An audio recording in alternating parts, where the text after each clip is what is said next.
2 ദിവസത്തെ ഔദ്യോഗിക സന്ദർശനത്തിനായി ഒമാനിലെത്തിയ പ്രധാനമന്ത്രി നരേന്ദ്രമോദിക്ക് ഊഷ്മള വരവേൽപ്പ്. മസ്കറ്റ് റോയൽ വിമാനത്താവളത്തിൽ ഇറങ്ങിയ പ്രധാനമന്ത്രിയെ ഒമാൻ പ്രതിരോധകാര്യ ഉപപ്രധാനമന്ത്രി സയ്യിദ് ഷിഹാബ് ബിൻ താരിഖ് അൽ സയ്യിദ് സ്വീകരിച്ചു. മോദിയും ഒമാൻ ഭരണാധികാരി സുൽത്താൻ ഹൈതം ബിൻ താരിഖും കൂടിക്കാഴ്ച നടത്തും.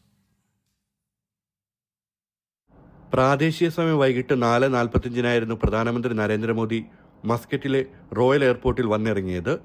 ത്രിരാഷ്ട്ര സന്ദർശനത്തിന്റെ ഭാഗമായി ജോർദാൻ എത്യോപ്യ സന്ദർശിച്ച ശേഷമാണ് മോദി ഒമാനിലെത്തിയത്.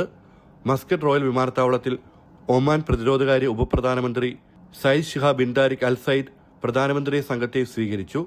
തുടർന്ന് വിവിധ സേനാ വിഭാഗങ്ങളുടെ നേതൃത്വത്തിൽ ഗാർഡ് ഓഫ് ഓണർ നൽകി.